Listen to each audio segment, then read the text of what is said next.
All right, welcome back, everybody, for another deep dive. Yeah.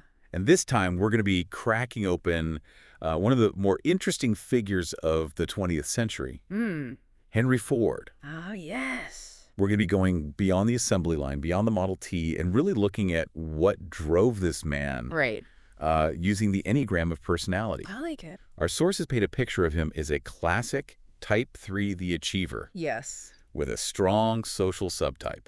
Now, that's where it gets really fascinating. Okay, break that down for us a little. So, our achiever, you see, especially with this social subtype, Okay. it's not just about achieving for themselves. It's leaving a mark on the world Okay. that uplifts Yeah. and inspires others. How did that play out Now, in Ford's life? beyond cars, right? Yeah, beyond just building cars. Think about the Model T, Mm-hmm. how it took America by storm. Right. This wasn't an accident. Right. Our source points out how Ford, he appealed to the rising middle class, Yeah. this new desire for status. Right. He was image conscious. Mhm. As a social three, he knew how to create a brand that resonated culturally. So it's deeper than just a Yeah. savvy businessman. Much deeper. What about that relentless drive for efficiency, though? Yes. I mean, was that pure business sense, or was there something I about the Type 3 personality there? think there's definitely more to it. Yeah. Type threes, they crave control. Okay. Not necessarily like a micromanager, Right. but ensuring things run smoothly, efficiently, Yeah. according to their vision. Right? Their vision, so like, Remember that anecdote uh-huh. about standardizing every part? Oh, yeah. That wasn't just saving money. Hmm. That was deep-seated, creating a system he Yeah. could completely master, Yeah. a system that reflects Right. this ideal of perfection. Yeah, yeah. Hey. And this desire to kind of push boundaries Yes. really resonated with me in this quote that I found from Ford. Oh, yeah. He said, "There is no man living Yeah. who isn't capable of doing more than he thinks he can do." That's good. Was that just like, Just a motivational poster. a motivational Yeah. poster quote, or was there something deeper? I think it goes much deeper than just a pep talk. Okay. I think that reveals a core belief Hmm. for Ford, Yeah. aligning perfectly with this social three drive. It's Right. about proving what's possible, Yeah. inspiring others to reach their full potential. Wow. His vision wasn't just cars. Yeah. It was elevating humanity, pushing us all forward. That's interesting. Yeah. What about adaptability? Yes. The source mentions that Ford shifted strategies, Right. but it doesn't really go into detail. Yeah. Was he truly flexible, or is that kind of an overstatement? Oh, Ford was incredibly adaptable. He had to be Yeah. to stay ahead of the curve. Okay. Think about Fordism itself. Mm. That whole system Yeah. of mass production, Right. that wasn't just innovation. It was radical adaptation to a world. Okay. On the cusp of massive change, Right. he saw the need to make cars accessible to everyone, not just the wealthy. Right. And he revolutionized an entire industry to do it. Yeah. That vision, that flexibility, Okay. a hallmark of the social three, need to stay relevant, to have a widespread impact. See, now that's fascinating because our source calls Ford a visionary leader. Yeah. But wasn't he also the guy who said, if I had asked people what they wanted, they would said faster horses? Right, right. So was he a true visionary or just incredibly practical? It's a great point. I mean, Yeah. there's definitely room for debate. Okay. Here's the thing. Hmm. Even if practicality was his main driver, Okay. the impact Yeah. was undeniably visionary. Hmm. He didn't just tweak existing technologies. Right. He created a whole new paradigm. Yeah, okay. And that ties back to the Type 3 mindset. Hmm. They often downplay their visionary side, focusing on the concrete steps Right. rather than this grand sweeping vision. Yeah, yeah. It's about action, not just ideas. So we're starting to see a complex picture of Henry Ford emerge here. Absolutely. Ambitious, driven by a need to achieve and make a real difference. Yeah. Practical and efficient, Yeah. but maybe Uh, a little bit of a control freak lurking beneath the surface. maybe just a tad. So it's fascinating to consider how these traits propelled him to success, but Right. yeah. Yeah. That's where things get really interesting because those same traits that fueled his success, Right. that ambition, Yeah. need for control, Uh-huh. can become a double-edged sword Especially. when someone has that much power. Yeah, when you have as much power as Henry Ford did, Right. it's like two sides of the same coin. right? Yeah. So was Ford's drive for efficiency and control ultimately a force for good? Or did it have some unintended consequences? I think it's a question that historians and sociologists still grapple with today to understand it. You have to remember the context. Ford was operating during this period of rapid industrialization. Right. Efficiency wasn't just a business strategy. It was seen as the key to progress, the engine of a modern society. His assembly lines, standardization, those weren't just about making cars. They were about creating a new system, a new way of working, reflecting the values of his time. So are you saying that his methods were a product of his environment? Absolutely. That we can't really judge him by today's standards? Exactly. Ford was a man of his time, Yeah. shaped by the prevailing beliefs and anxieties of his era. Okay. But as we all know, even the most well-intentioned ideas can have unintended consequences. And that's what we're seeing with Ford.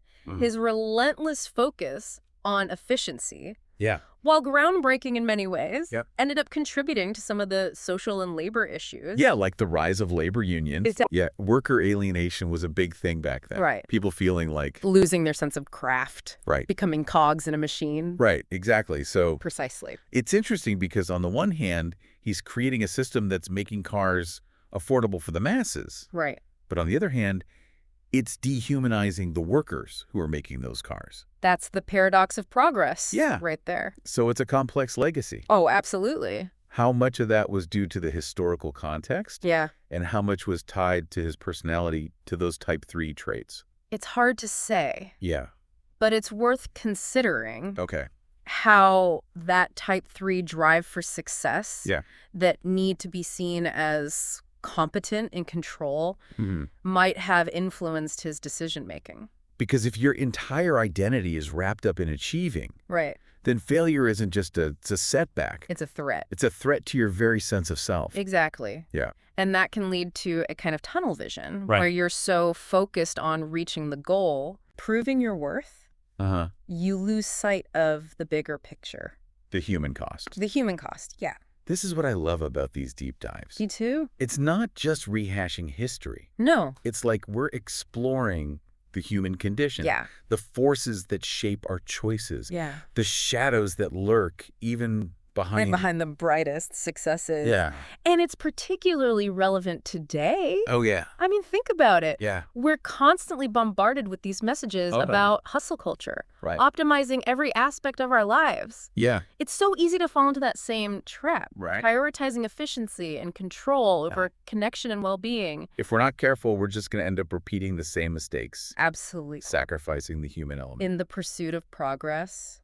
So what are the downsides of these type 3 traits? Oh, well. I mean, we talked about the positives. What about the flip side? I think one of the biggest risks is burnout. When you're constantly pushing yourself to achieve, to do more, to be better, you neglect your own needs and limits. Leads to exhaustion. Right. Physically and emotionally. And I would imagine it can also lead to a kind of emotional detachment. Absolutely. Where you're so focused on the external validation, hitting those goals, getting the recognition, that you lose touch with your own internal compass. Totally. Yeah, your values. Yeah, and that can lead to all sorts of problems. Right. Unethical decisions. Yeah. Even harmful ones. Just to achieve that next milestone. To get to that next level. What about becoming so obsessed with control?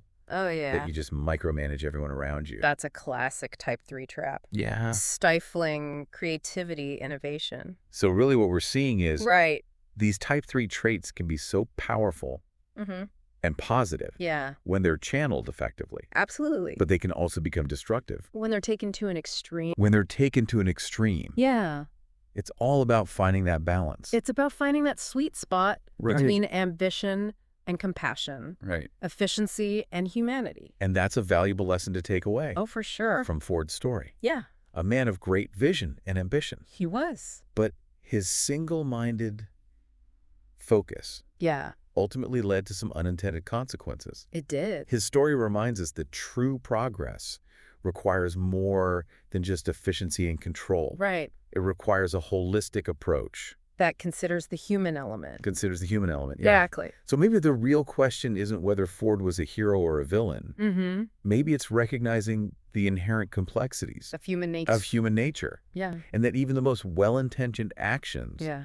can have unintended consequences. It's a really important reminder. It is. To reflect on our own tendencies. Yeah. Our own drives and motivations. Are we so caught up in achieving our goals that we're losing sight of what truly matters? Such a good question. Yeah. Are we sacrificing our own well-being or the well-being of others in the pursuit of success? Wow, that's a powerful question. It is. Gives me something to think about. Definitely. But let's shift gears a bit. Okay. Talk about Ford's legacy. Yeah. What impact do his innovations and his personality have on us today, decades after his death? That's a great question. Yeah. And one we'll explore in depth in the final part of our deep dive. Okay. We'll uncover how Ford's legacy continues to shape our world for better and for worse, and what we can learn from his triumphs and his failings. All right, I'm looking forward to that. Yeah. Well, we've spent this deep dive exploring the legacy of Henry Ford. Yeah. Quite a complicated one. It is. His innovations obviously have revolutionized industry and society. Absolutely. But as we saw, they came with some pretty serious downsides. Yeah, sometimes progress isn't always a straight line. Right. Even our most celebrated innovators, right? Yeah. Leave behind a mixed bag of consequences. So what does Ford's story ultimately teach us? Well, what's the takeaway for us here in the 21st century? I think one key lesson is balance. Okay. You know, Ford was all about pushing boundaries, shattering expectations, Right. achieving the impossible, Yeah, right? he had that drive. He did. But it came at a price. Yeah. He often overlooked the human element. Yeah, the need for collaboration, Right. connection, purpose, beyond just churning out more product. He had that laser focus. He did. But maybe missed the wider view. Yeah, if all you have is a hammer, everything looks like a nail. Exactly. And for Ford, that hammer was efficiency. It served him well. Yeah, it did. But also blinded him to other possibilities. Right, other ways of being. Other ways of being, exactly. So the takeaway isn't to abandon ambition or the pursuit of excellence. Oh, no. It's about finding that sweet spot, that balance. Between driving progress Right. and nurturing the human side of it. Because ultimately it's not the cars or the factories. That defines a legacy. It's the relationships we build. The communities we foster. Yeah. The positive change we bring into the world. And that's something we can all aspire to. Absolutely. No matter what our personality type. Or our goals.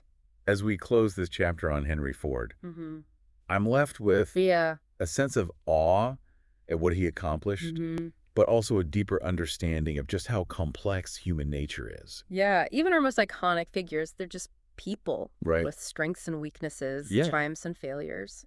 And it's often in those imperfections Yeah. that we find the most valuable lessons. I think that's right. Yeah, it's a reminder to embrace our own humanity Yeah. in all its messiness and beauty, to strive for progress that uplifts everyone, That's it. not just a select few. It's a powerful message. All right, everyone, that wraps up our deep dive into the world of Henry Ford. Yeah. We went from the assembly line to the Enneagram, That we did. from the heights of innovation to the shadows of ambition. Absolutely. We hope you enjoyed the journey Yes. and that you'll join us next time We'd love to have you back. as we explore another fascinating topic. Until then. Keep exploring, keep questioning, Yeah. and keep diving deep. See you soon. See you next time.